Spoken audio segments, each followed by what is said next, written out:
Olá, meus amados irmãos e irmãs, recebam a paz do Senhor Jesus.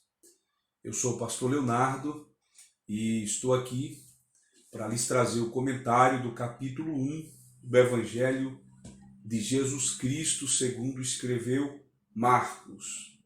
Nós finalizamos aí o Evangelho de Mateus. Eu quero aproveitar e parabenizar todos que concluiu aí comigo o Evangelho de Mateus.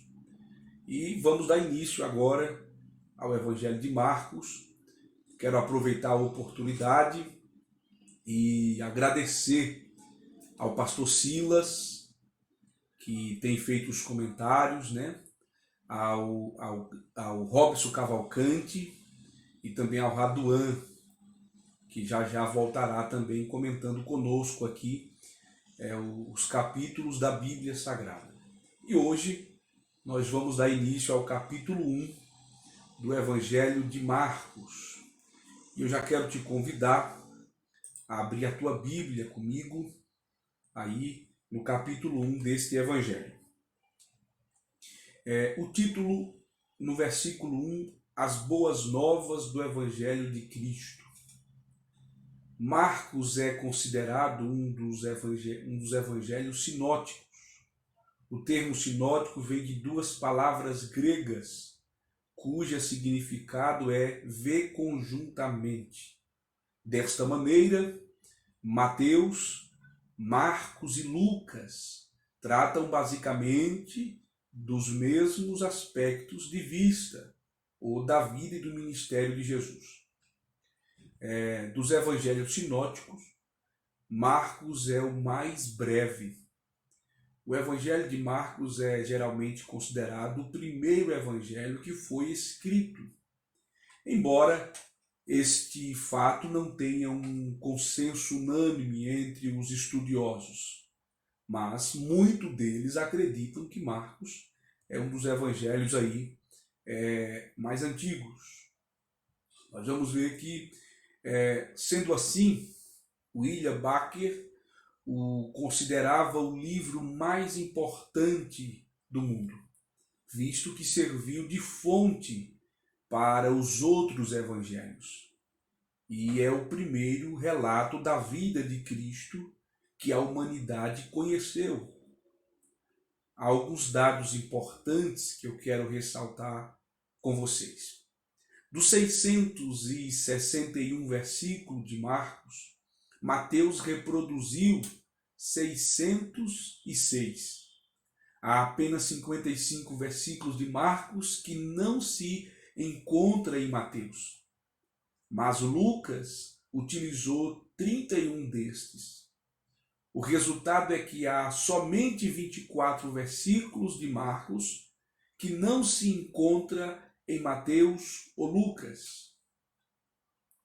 Isso parece provar que tanto Mateus quanto o Dr. Lucas usaram o Evangelho de Marcos como fonte. No entanto, por que você pode até se perguntar, por que 4 evangelhos? Eu me lembro de um comentário feito pelo pastor, pelo bispo Hernandes Dias Lopes. Ele diz que imagine, ele usou a seguinte exposição. Imagine 4 homens subindo na mesma montanha, porém cada um tendo uma perspectiva e uma visão diferente.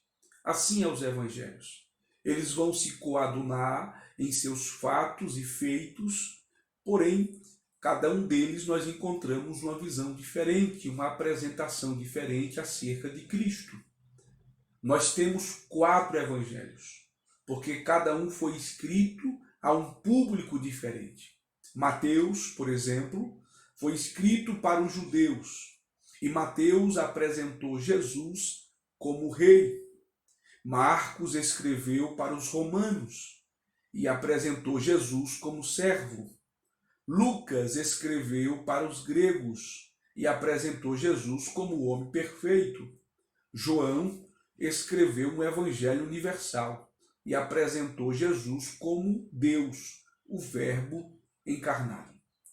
Assim, os evangelhos foram endereçados a pessoas diferentes com propósitos diferentes.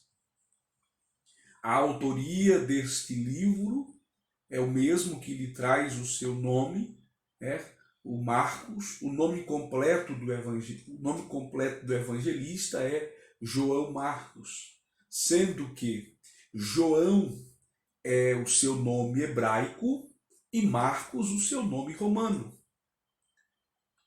Temos várias informações importantes sobre esse personagem nas Escrituras. É claro que dentro do tempo que eu tenho, não dá para expor todas elas. Marcos era filho de Maria, uma cristã que hospedava os cristãos em sua casa. Quando abrimos a Bíblia em Atos capítulo 12, versículo 12, nós iremos ver a confirmação desta verbalização. Isto significa que João Marcos procedia de uma família que tinha muitos bens materiais e tinha familiaridade com a igreja. Ele tinha uma familiaridade com a igreja desde a sua juventude.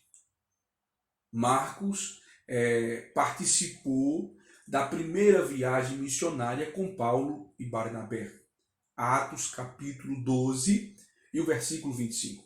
A segunda viagem houve uma certa discussão, mas ele participou da primeira viagem com Paulo. Ele saiu de Jerusalém com Paulo e Barnabé e foi morar em Antioquia, na Síria, de onde saiu com eles para a primeira viagem missionária na região da Galácia. João Marcos era um auxiliar de Barnabé e Saulo nessa primeira viagem missionária. Atos capítulo 13, versículo 5. Para quem Marcos escreveu o Evangelho? Para quem João Marcos escreveu este Evangelho? O começo geral entre os estudiosos, ou o consenso geral entre os estudiosos, é que Marcos foi um escritor para os romanos e escreveu de Roma, para os cristãos que estavam em Roma. Segundo William Hendrick, Marcos foi escritor para satisfazer. O Evangelho de Marcos foi escrito para satisfazer o pedido urgente do povo de Roma. Marcos enfatiza mais as obras de Jesus que o seu ensino. Quando olhamos para o Evangelho de Marcos, mesmo numa leitura a grosso modo, nós vamos ver mais os feitos e as obras de Cristo do que os seus próprios ensinos. A ênfase neste Evangelho é sobre a atividade. Os romanos estavam mais interessados em ação que em palavras. Por isso, Marcos descreve mais os milagres de Cristo que os seus ensinamentos. Marcos registra 18 milagres e apenas 4 parábolas. O termo que liga como elo os acontecimentos é a palavra imediatamente. Há no livro de Marcos esta expressão rotineira, imediatamente. Jesus está sempre em movimento, de uma ação para outra. O Evangelho de Marcos é um evangelho do imediatamente, mostrando Jesus em ação. Ele está curando o cego, limpando os leprosos, levantando os paralíticos, libertando os possessos, acalmando a tempestade, levantando os mortos ou ressuscitando os mortos. O Evangelho de Marcos é um evangelho que está cheio da atividade do ministério de Jesus. A situação de Roma no século I, no período em que Marcos escreveu o Evangelho. Quando o imperador Augusto morreu No ano 14 depois de Cristo, Roma era uma cidade esplêndida. Augusto chega a se gabar que tinha herdado uma cidade de barro e feito dela uma cidade de mármore. A capital do império tinha cerca de 1 milhão de habitantes e hospedava várias culturas, povos e religiões. O povo de Roma, o porto de Roma, tornou-se o centro do comércio mundial.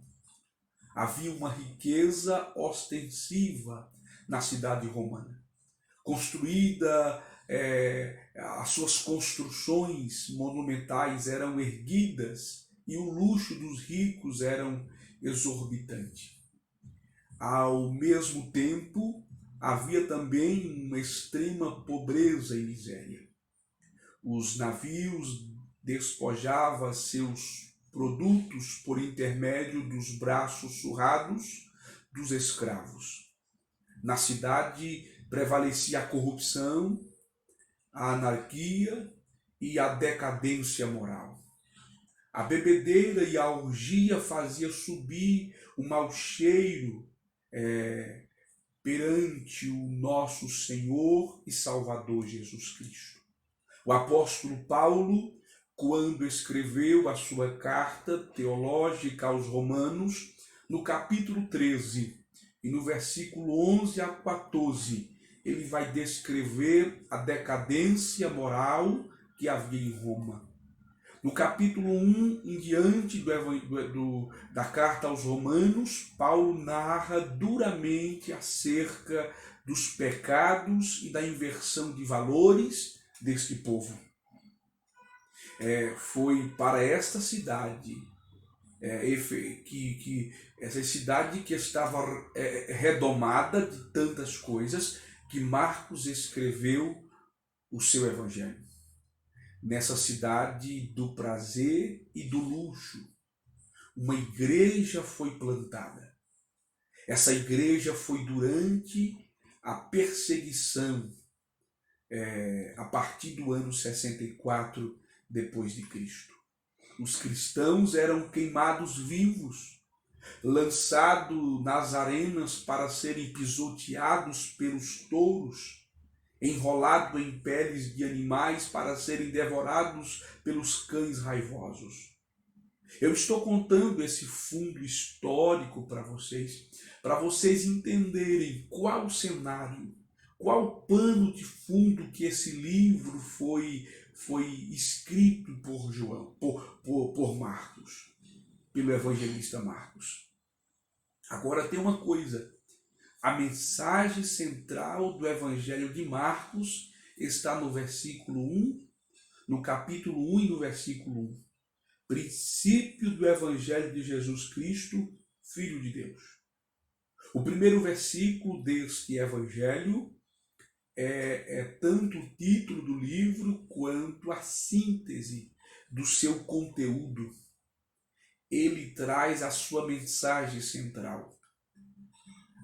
Alguns comentários ou alguns comentaristas, como William Hendrick, relacionam a palavra princípio como a atuação de João Batista nos versículos seguintes. Mas a melhor compreensão é que Marcos está introduzindo o conteúdo de todo o Evangelho. Eu não posso considerar que esse princípio é a partir do início ou a partir da questão do ministério de João Batista, mas de todo o Evangelho. Spurgeon diz que há 3 começos mencionados na Bíblia, como outros comentaristas também se embasa nesta linha de pensamento. O primeiro o princípio era o verbo. O primeiro princípio que eu quero argumentar no princípio era o verbo. João, capítulo 1 e o versículo 1. Esse princípio está antes do tempo, no bojo da eternidade. Ele não pode ser datado. Segundo princípio, No princípio criou Deus os céus e a terra. Capítulo 1 e versículo 1 do livro do Gênesis. Este começo é quando nos é mostrado acerca da manifestação das coisas eternas, se materializando pelo poder divino para o tempo. Nenhum estudioso conseguiu precisamente datar esse princípio, embora ele esteja dentro do tempo.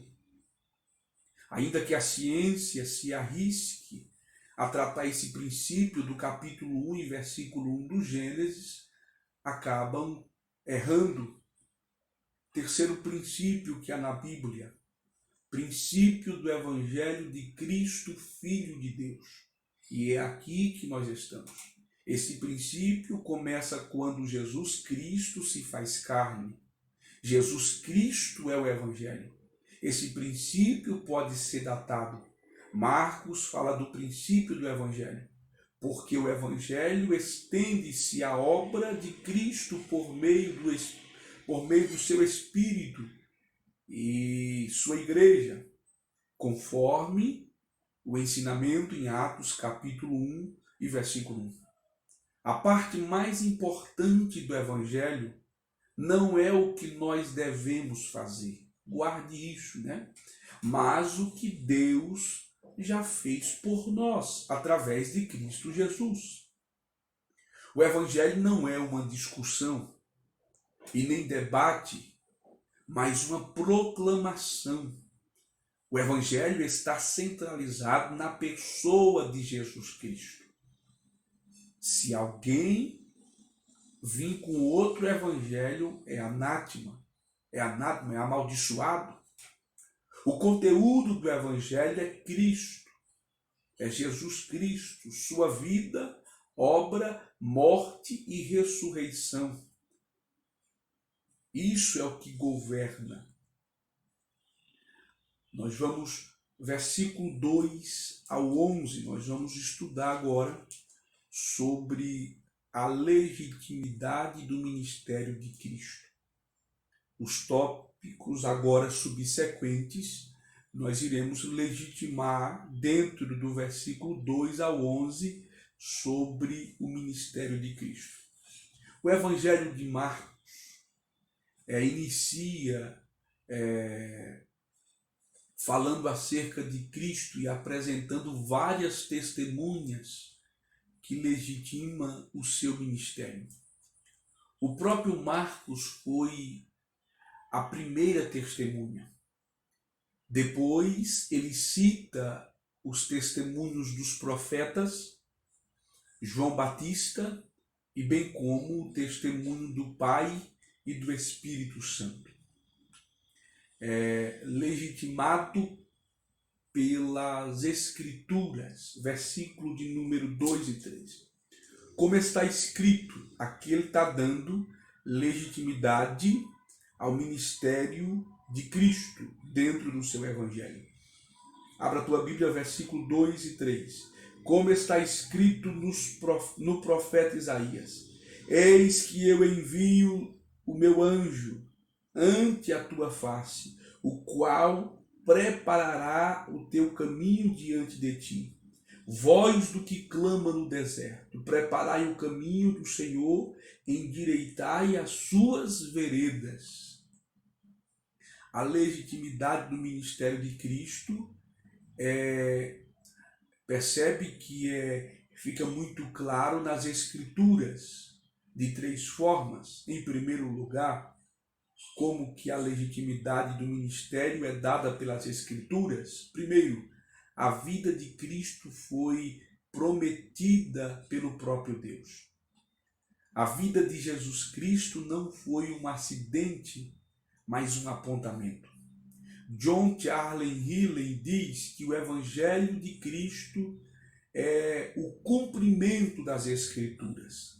Jesus não entrou no mundo por acaso e nem de um modo próprio. Sua vinda foi prometida, profetizada e preparada. Jesus foi prometido desde os tempos eternos. Ele foi anunciado no Éden, capítulo 3 e versículo 15 do Gênesis. Os patriarcas falaram de Jesus. Todos os profetas apontaram para ele. O Antigo Testamento anuncia a sua vinda, o nascimento, a vida, a morte, a ressurreição e sua segunda vinda. O Novo Testamento, da mesma forma, descreve o seu nascimento, sua vinda, seu ministério, sua morte, a ressurreição, a ascensão e o estabelecimento da sua igreja por meio dos apóstolos, cheios do Espírito Santo. Tudo estava escrito e determinado por Deus. Jesus está presente em todo o Antigo Testamento. O que Marcos está argumentando é a veracidade de Cristo, é legitimando com seus argumentos que Cristo é aquele que foi proferido pelos profetas. Oh glória! Jesus está presente em todo o Antigo Testamento. Ele mesmo disse, no Evangelho de João, escrito por João, capítulo 5, versículo 39, examinai as Escrituras, porque julgais ter nela a vida eterna, e são elas mesmas que de mim testificam. Alguns interpretam esse texto falando que Jesus está mandando examinar as Escrituras. Ele não está mandando. Ele está falando que aqueles religiosos presos à letra não percebiam que ele era a palavra encarnada, que ele era o verbo que estava entre eles. A vida de Cristo foi profetizada por Isaías. No versículo 1 e 2, Isaías, o profeta palaciano, 7 séculos antes, ele fala sobre Cristo, ele proclama Cristo. É conhecido também como profeta messiânico. E ele fala de uma voz que clama no deserto: preparai o caminho do Senhor, endireitai as suas veredas. Essa é uma citação de Isaías, capítulo 40, versículo 3. Deus preparou o mundo para essa vinda. Quando nós olhamos nessa preparação do mundo para receber a Cristo, nós vamos ver que a vida de Cristo, a vinda de Cristo foi profetizada por Malaquias. Marcos cita Isaías, mas menciona em primeiro lugar a profecia dada por Malaquias. Eis que envio diante da tua face. Eis que envio diante da tua face o meu mensageiro, o qual preparará o teu caminho, versículo 2 de Marcos, capítulo 1. Embora Marcos faça a citação de 2 profetas, ele menciona apenas Isaías, o mais popular dos 2. Essa profecia foi anunciada 400 anos, estou falando de Malaquias. Essa profecia foi anunciada 400 anos antes de Cristo. No profeta Malaquias, capítulo 3, versículo 1. Malaquias foi o último profeta do Antigo Testamento. A geração que estava apostatada, pós-exílio, questionava a promessa da vinda do Messias. Malaquias diz que o Senhor vai enviar o seu mensageiro, mas quando ele vier, terá juízo para os impenitentes. O Ísebe diz que as palavras, que as palavras e a voz de João Batista, o profeta, que as palavras eram a voz de João Batista, o profeta que Deus enviou para preparar o caminho para o seu filho. Era normal, quando um rei ia visitar uma cidade, enviar alguém para que arrumasse as estradas, para que preparasse o povo para a sua chegada. João Batista foi esse enviado pelo céu para poder preparar a estrada espiritual no coração do povo e avisar que estava vindo um após ele que era mais poderoso. legitimado pelo precursor. Pelo precursor. Capítulo 4 a 6 diz assim: apareceu João batizando no deserto e pregando o batismo de arrependimento para a remissão de pecados. E toda a província da Judéia e de todos os habitantes de Jerusalém ia ter com ele. E todos eram batizados por ele no Rio Jordão, confessando os seus pecados. E João andava vestido de pelos de camelo, e com um cinto de couro em redor dos seus lombos, e comia gafanhoto e mel silvestre, legitimado pelo precursor. Destacaremos 3 fatos importantes sobre o precursor do Messias. Em primeiro lugar, a natureza do ministério do precursor. O evangelista Marcos destaca 3 fatos importantes. Ele vai adiante, abrindo o caminho. Versículo 2. Ele vai adiante, o precursor veio adiante, abrindo o caminho, como o emissário do rei, mas agora do rei celestial, aquilo que eu argumentei anteriormente. Ele vai adiante, removendo o lixo, os obstáculos do caminho, tapando os buracos da estrada para a chegada do rei. Um certo escritor diz que João Batista era o mestre de obras da construção das estradas espirituais. O Ísebe diz que nos tempos antigos, antes de um rei visitar qualquer parte do seu reino, um mensageiro era enviado para preparar o caminho. Percebe que João Batista foi esse mensageiro que veio preparando o caminho para o Rei dos Reis, o Senhor dos Senhores. João Batista prepara o caminho do Senhor e conclama a nação ao arrependimento. Sua tarefa, João Batista é um homem humilde, embora tenha sido proclamado por Jesus como o maior de todos os profetas em Mateus 11:11. João Batista se sente indigno de fazer o papel de um escravo, ou seja, desatar as correias das sandálias de Cristo, versículo 7. Ele sabe quem ele é, e ele sabe quem é Jesus. Aqui está um princípio importante para o obreiro, saber quem ele é e saber quem é Jesus, aquele que ele está pregando. Ele se põe no lugar, ele se põe no seu lugar e alegra-se com a exaltação daquele a quem veio preparar o caminho. João Batista claramente exaltou a Jesus e não a si mesmo. Versículo 7, João 3, 25 a 30, nós vamos ver a expressão de João Batista. Ele reconheceu a superioridade de Cristo quanto à sua missão. Ele reconheceu que ele era inferior e Cristo era superior. Ele é a voz que clama no deserto. Versículo 3.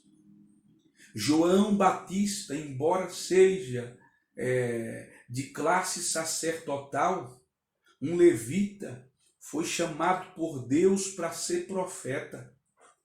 Ele não prega no templo ele não prega no templo e nem nas praças da cidade santa.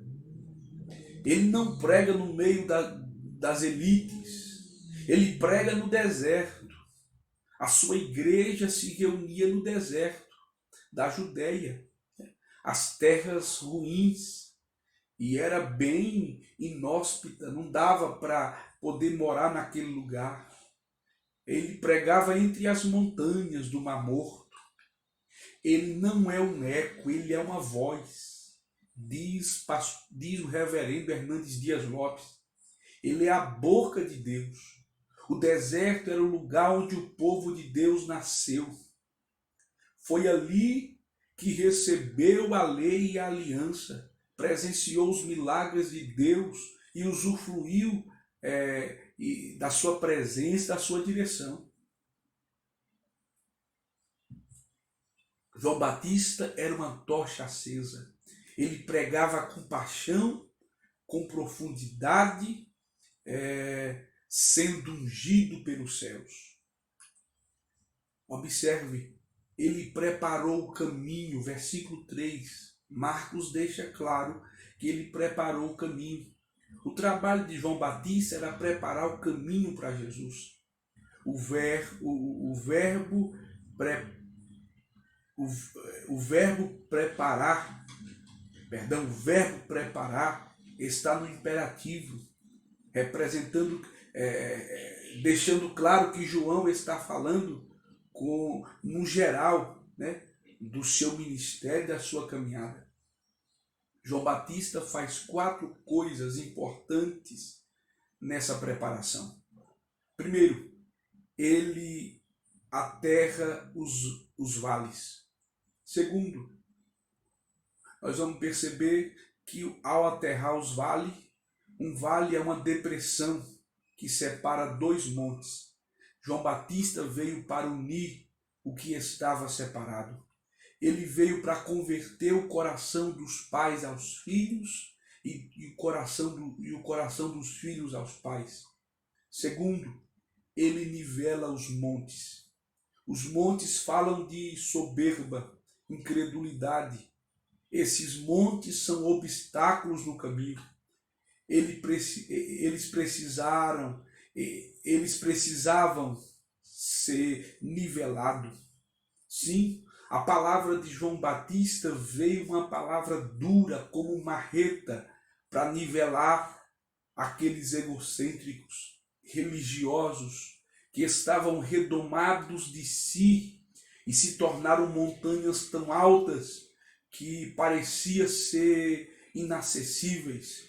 Mas a mensagem de João era uma mensagem dura, o chamando de raça de víboras.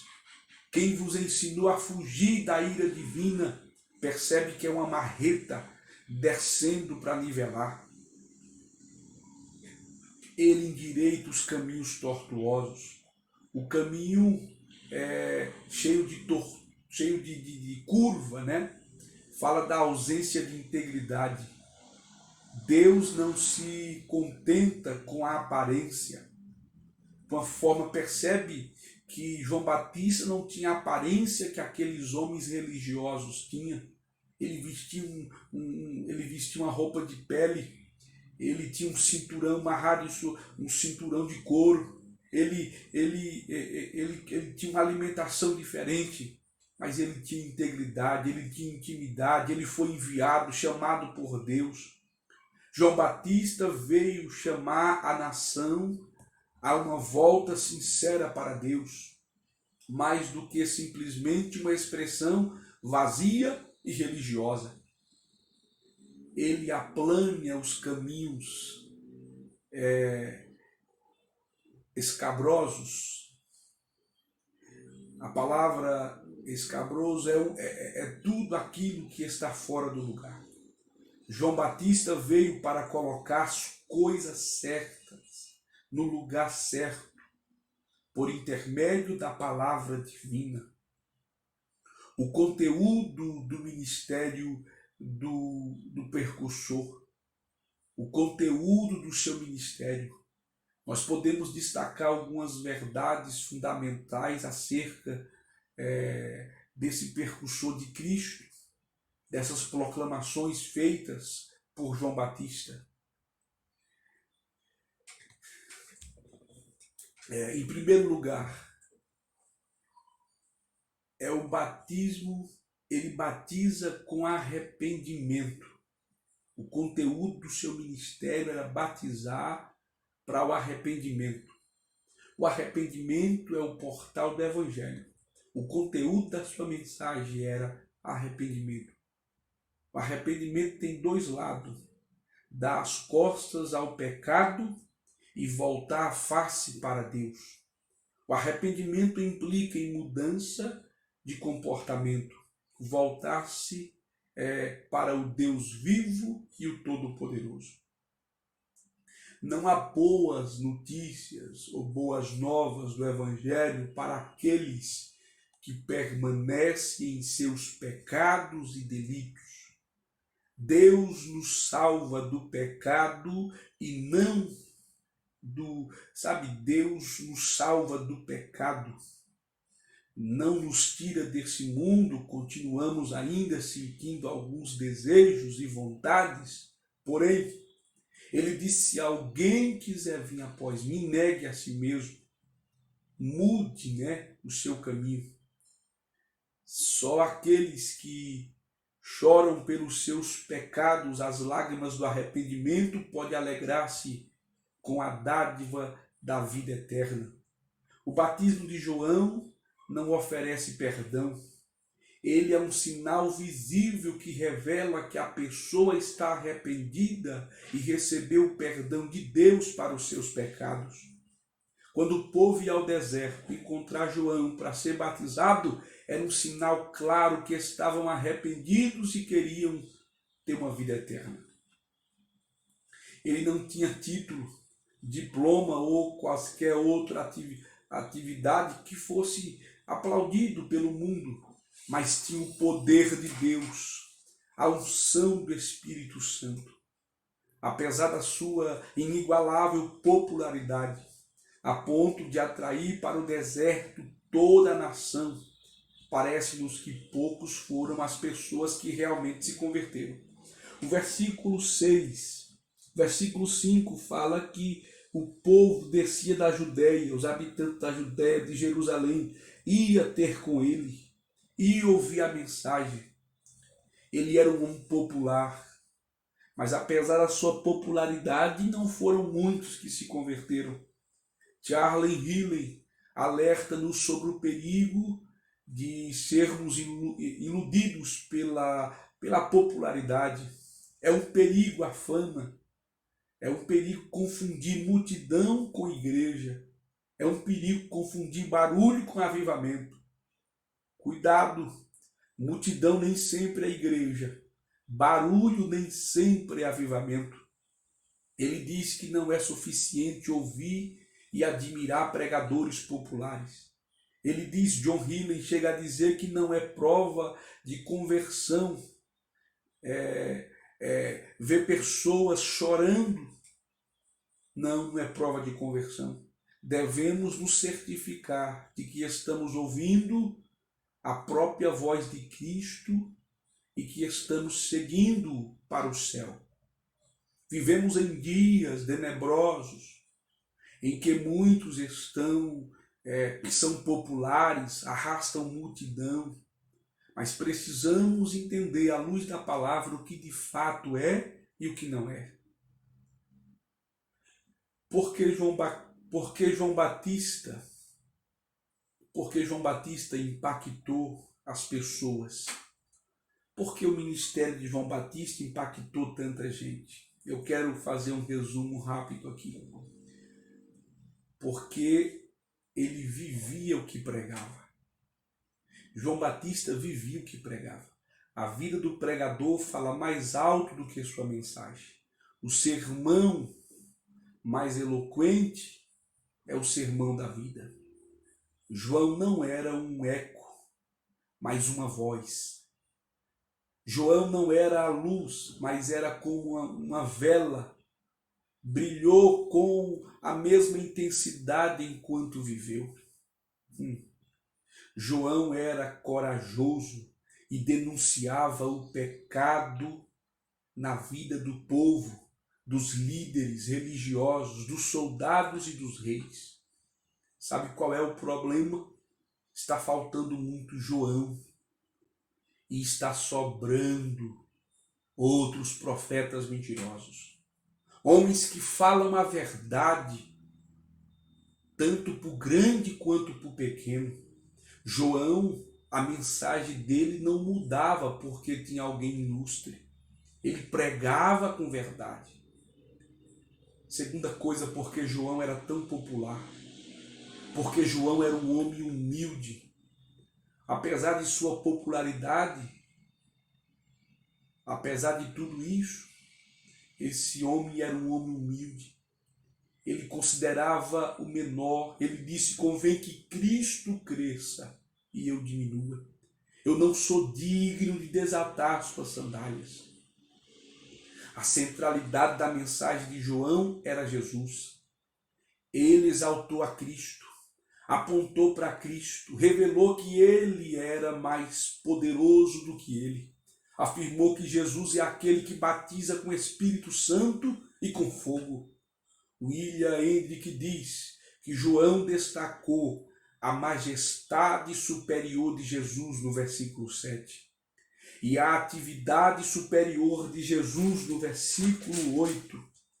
Versículo 7, e pregava dizendo: após mim vem aquele que é mais forte que eu, do qual não sou digno de abaixar-me e desatar as correias das suas sandálias. Versículo 8, ele manifesta a atividade de Jesus. Eu, em verdade, vos batizo com água, e ele, porém, vos batizará com Espírito Santo e com fogo.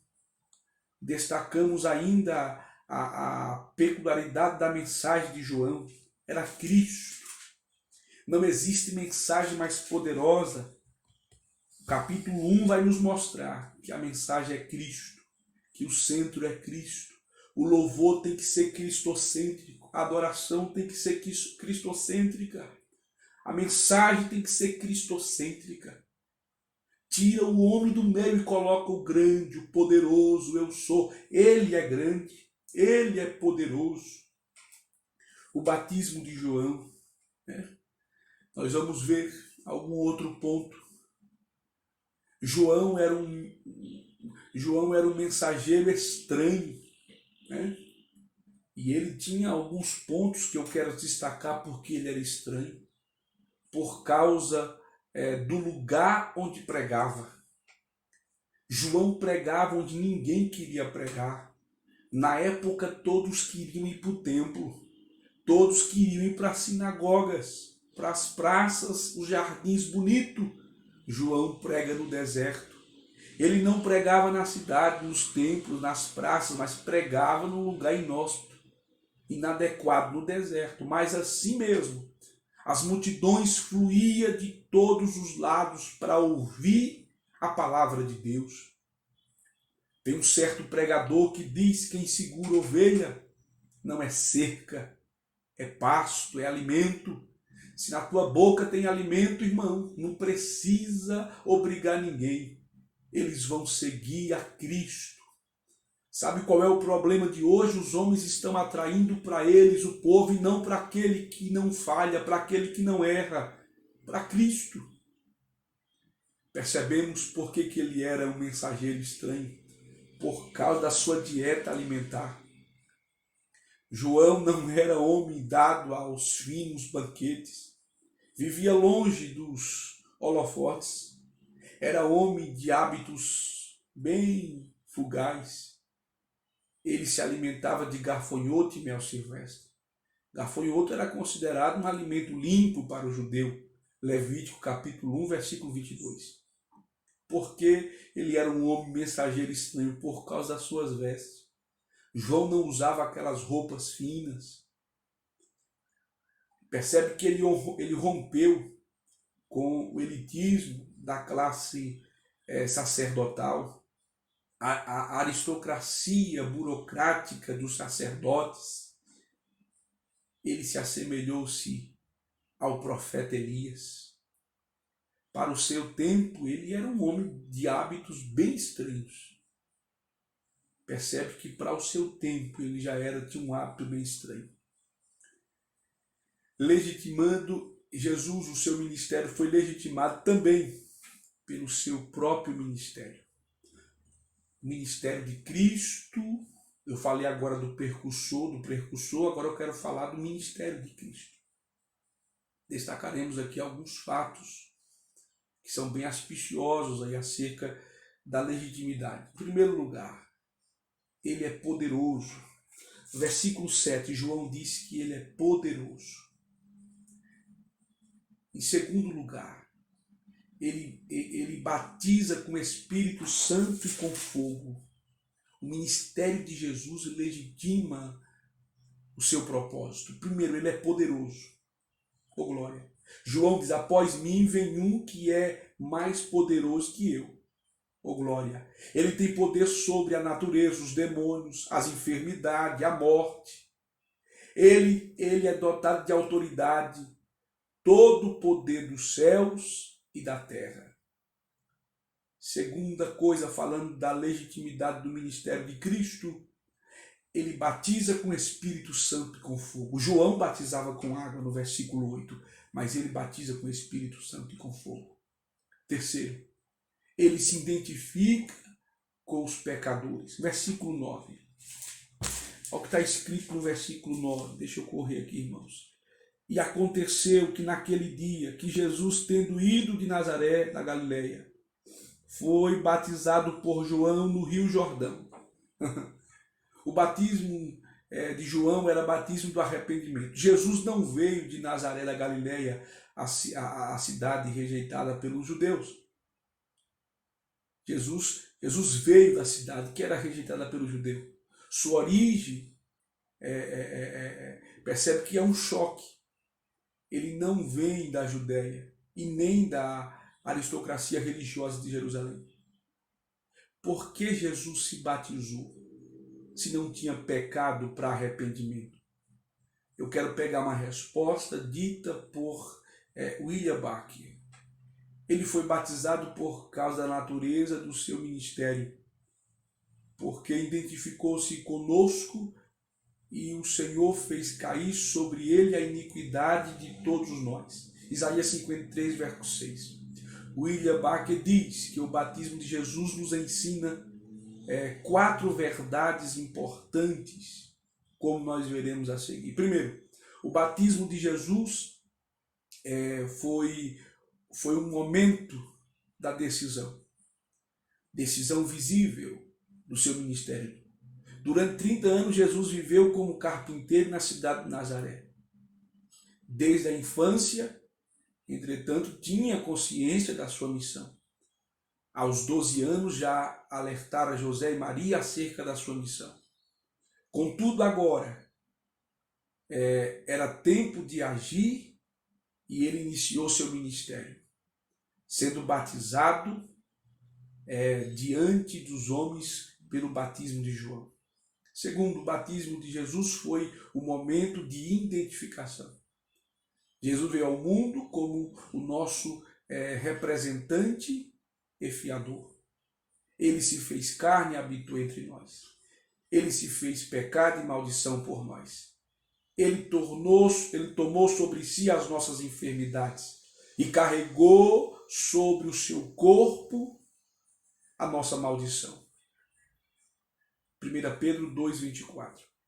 Ele não foi batizado por pecado pessoais, mas pelos nossos pecados imputados a ele. Amém? Ficou claro? Legitimado, o ministério de Cristo é legitimado pelo Pai. Versículo 11. E ouviu-se uma voz do céu, que dizia, Tu és o meu filho amado, em quem me comprazo. Deus percebe que exclama do céu, Tu és o meu filho amado, em quem me comprazo. 2 gloriosas verdades eu quero destacar aqui, que já foi destacada pelo evangelista Marcos. Primeiro, Jesus é o Filho amado do Pai. A Trindade é gloriosamente revelada nesse texto. Quando o Filho identifica-se com o povo no batismo, o céu se abre. O Espírito Santo desce em forma corpórea e o Pai brada do céu. No concílio de Nicéia, em 325 depois de Cristo, declarou que o Pai e o Filho são iguais, né? Vem de coiguais ou co-substanciais. Eles sempre tiveram plena comunhão na eternidade. Agora, no conselho da redenção, na eternidade, sempre teve esse concílio, o Pai, ó glória, com o Filho, aleluia, pela graça, pelo conselho, né, da redenção, pela eternidade, pelo pacto e tantas outras coisas. O Filho se dispõe a fazer-se carne, a se despojar da sua glória e assumir um corpo humano. A grande mensagem de Marcos é mostrar a estupenda verdade de que o Filho de Deus entrou no mundo como servo e veio para dar a sua vida pelos pecadores. Jesus nasceu pobre, num lar humilde, teve uma mãe simples e humilde, em uma cidade pobre, para identificar-se com os homens pobres. Não só pobre no campo financeiro, mas também pobres de espírito. Mas Jesus, estou falando no campo financeiro. O Pai declarou o seu amor pelo Filho, autentificando o seu ministério. A palavra amado não somente declara afeição, mas também traz a ideia de singularidade. O Pai amado, né? Ó Pai amado ao Filho, né? O Pai ama o Filho e todas as coisas tem confiado em suas mãos. João 3,35. Jesus é o Filho em que o Pai tem dado, em que o Pai tem todo o prazer. Nós vamos prosseguir, adiantar aqui, eu ia fazer mais algum resumo aqui, mas o tempo não deixa, né? A tentação de Jesus, versículo 12 a 13, nós vamos ver essa tentação. O evangelista Marcos, nos primeiros 11 versículos do capítulo 1, fala aí sobre os dois pontos, né, importantes acerca de Jesus e sua preparação.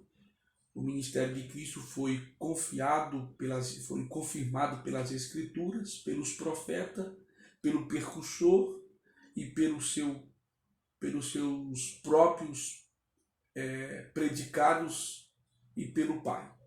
Contudo, antes de Jesus começar efetivamente o seu ministério público, foi conduzido pelo Espírito Santo ao deserto para vencer o diabo. Vejamos aqui algumas verdades importantes. Eu quero destacar algumas verdades importantes sobre a tentação de Jesus.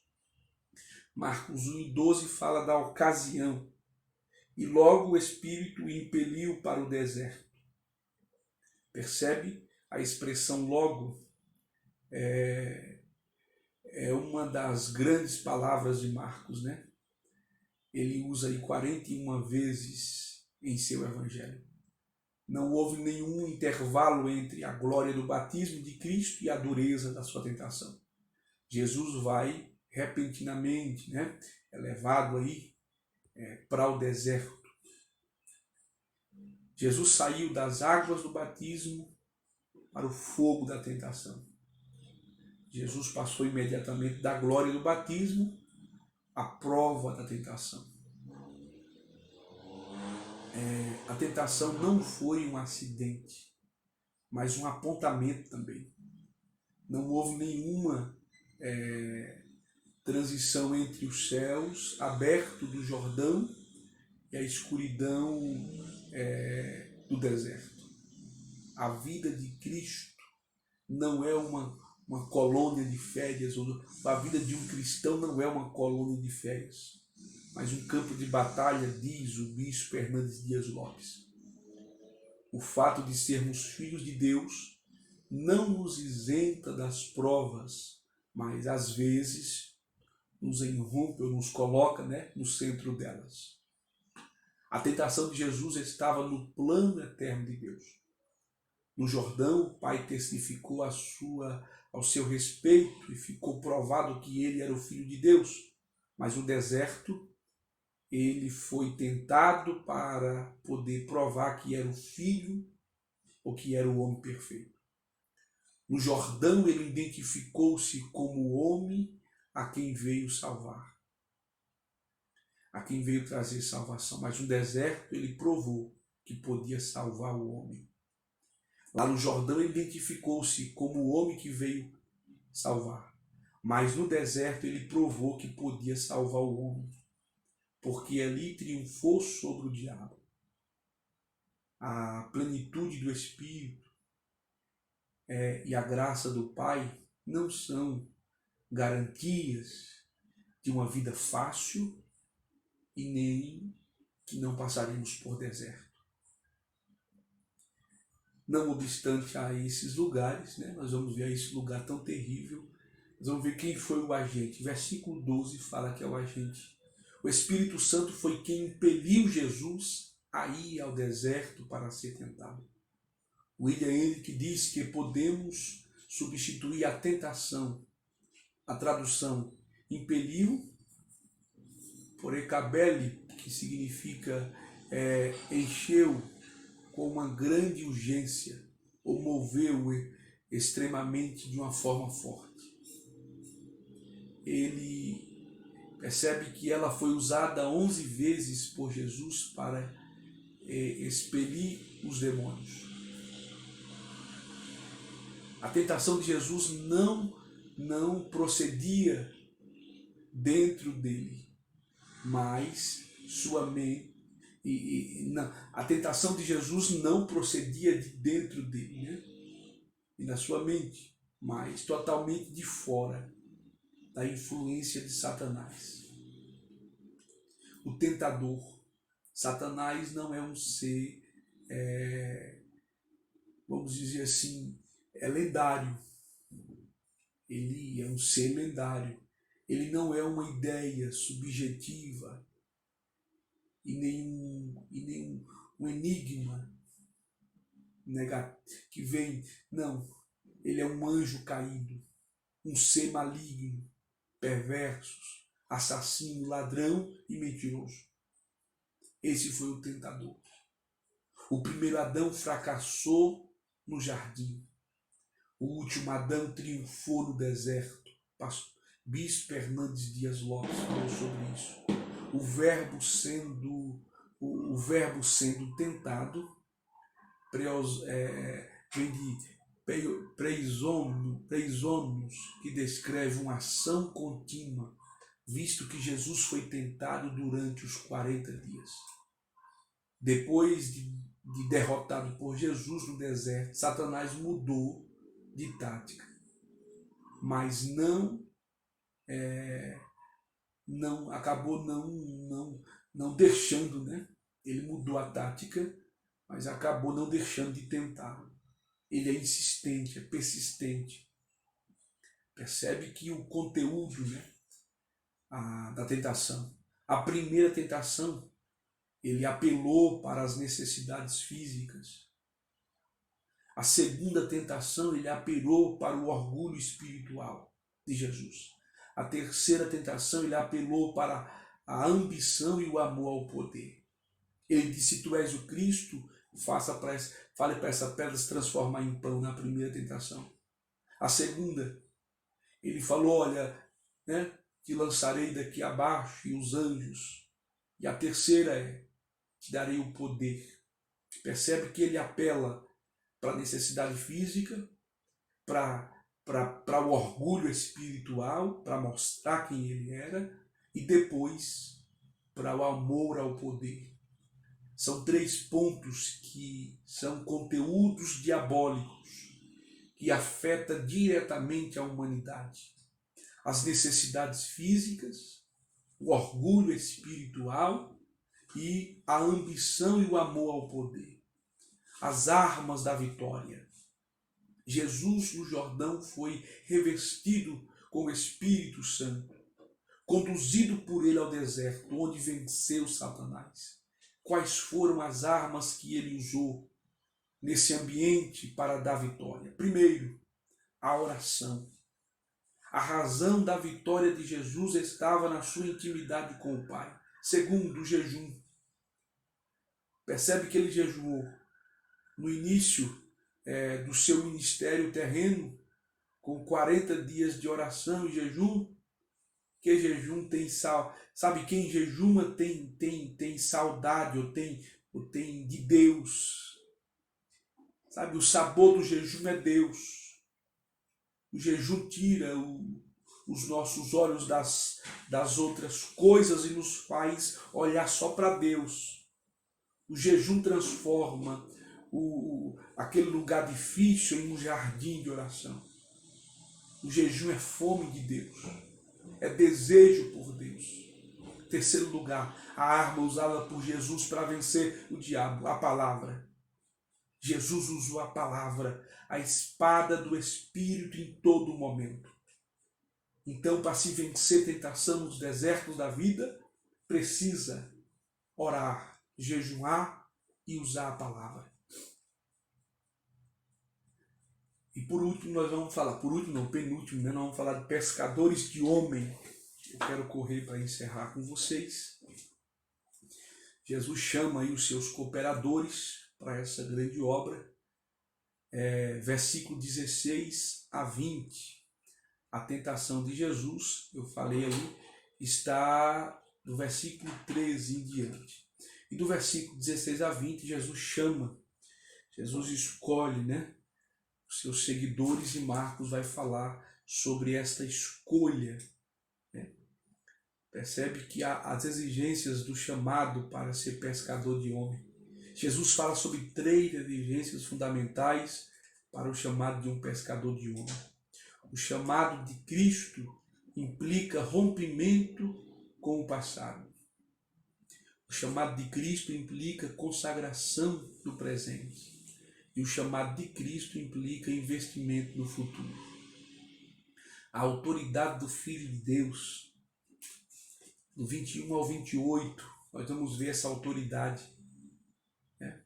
Ele iniciou com um culto de sábado, que ocorreu no começo da manhã, versículo 21, parte B. Segundo, segue na casa de Pedro, onde cura a sogra de Pedro, versículo 29. À noite na rua, versículo 32. Continuou antes de raiar do sol, versículo 35. E terminou durante a manhã com... no raiar do sol, no versículo 35, e terminou durante a manhã com toda aquela parte da cidade, versículo 38. Aos 4 períodos do dia, correspondente aos 4 cenários, sinagoga, casa, rua e deserto, e também Jesus ministrou de uma forma extraordinária. Esse texto tem lições importantes que merece a gente destacar aqui, porém não dá mais tempo, irmãos. Versículo 21 e 22, a autoridade de Jesus para ensinar. O 21 e 22 revela a autoridade de Jesus para ensinar. Por que Jesus era diferente de qualquer outro ensinador? Primeiro, Jesus tem autoridade para ensinar porque ele é a própria verdade. Segundo, Jesus tem autoridade para ensinar porque ensina com fidelidade a palavra de Deus. Terceiro, Jesus tem autoridade para ensinar porque não é um analfabeto na esfera ou no campo da palavra de Deus. Então, Jesus tinha autoridade, Jesus tinha poder para ensinar. Nós vamos ver também a autoridade de Jesus sobre os demônios, versículo 23 a 28. Nós vamos destacar essa autoridade de Jesus sobre os demônios. Vamos ver, Não dá tempo de comentar com os irmãos. As áreas do ministério de Jesus, Marcos 29 a 39. Marcos, capítulo 1, versículo 29 a 39. O ministério de Jesus foi marcado por 2 grandes plataformas. Em primeiro lugar, profundidade e intimidade com o Pai. Em segundo lugar, profundidade, compaixão pelos necessitados. Profunda compaixão com os necessitados. Em primeiro lugar, profunda intimidade com o Pai. 2 coisas marcou o ministério de Jesus. Nós vamos ver aí, ao decorrer do versículo 29 até o 39, profundidade ou profunda intimidade com o Pai. Depois, profunda compaixão pelos necessitados. O ministério da cura, versículo 29 a 34. O ministério da libertação, versículo 32 ao 34. O ministério da oração, versículo 35 a 37. O ministério da pregação, versículo 38 a 39. Um grande mistério diante do grande Deus. Versículo 40 a 45. Enquanto Jesus percorria as cidades da Galiléia pregando o evangelho, apareceu um homem leproso. O evangelho de Lucas, não vou dar esses pormenores, porque infelizmente o tempo se foi. Percebe, vamos ver aqui, a lepra era um símbolo do pecado, né? Era um símbolo do pecado terrível. A lepra é mais profunda que a pele. Percebe que a lepra separava o homem da sociedade, né? A lepra tirava a sensibilidade. Nós vamos ver que a lepra levava até a morte, é símbolo do pecado. Mas esse homem encontrou com Jesus e ele diz assim, ele fala com Jesus de uma forma maravilhosa. E aproximou-se dele um leproso, que rogou-lhe, e pondo-se de joelho, a atitude dele, diante dele dizia, se queres, bem, podes limpar-me. Demonstrou fé. E Jesus, movido de grande compaixão, estendeu a mão e tocou, e disse, quero ser limpo. Quando ele quer, o milagre acontece. Oh, glória! E tendo ele dito isso, logo o leproso desapareceu e ficou, logo a lepra desapareceu e ele ficou limpo. E aqui eu encerro com esse grande milagre. Não dá tempo eu dissertar para os irmãos todo o conteúdo. Mas Deus abençoe vocês.